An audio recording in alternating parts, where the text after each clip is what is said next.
This series is essentially what it says it is at the start, a romantic comedy about an old guy and someone who used to be. Tachibana and Jinguji are two best friends who aren't very honest with each other despite them being decent models in human society. They suddenly get placed in an absurd situation where they get sent to a different world by a troublesome goddess. Tachibana gets turned into a woman, and a curse gets placed on them as well. As a result, they are forced to critically look at their own friendship and resist trying to fall in love with each other by trying to defeat the demon lord and break the curse. As they go on, they struggle with the dangers of this new world. Maybe they think it's a curse, and maybe they are both acting out on natural urges because Tachibana is a fantasy knockout woman now. But it's clear, what they really appreciate are each other's personalities and journey of being together since before they went to this new world. Slowly, they start opening up to each other due to these strange circumstances. This boys' love type series was made and drawn by an actual married couple. That explains the sincerity behind it.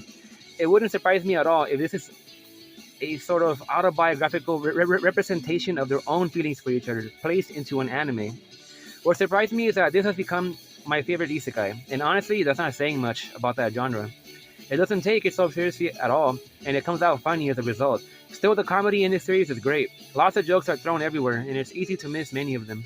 Despite it's full of generic-looking characters, their personalities more than make up for it.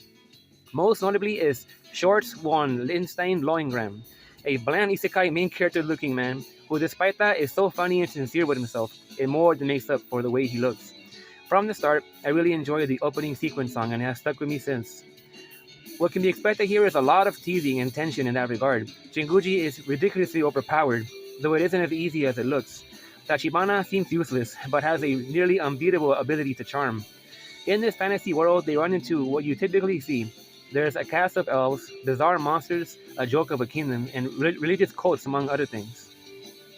The tension in this series goes over the top. Tachibana and Jinguji try their best to fight their urges for each other in often comical ways, or try to take advantage of it to have the edge over the other. Maybe the animation isn't the best, but it does excel in telling an entertaining story with memorable characters. Satoshi Hino's voice makes Shinguji's character several folds better. It's an amazing performance. The ending of this series is notable as one of the most honest moments I've ever seen between two people. I was worried about this series halfway through, but it kept me laughing and on board its roller coaster of emotions between the two main lead characters. I'll definitely miss it. 90 out of 100.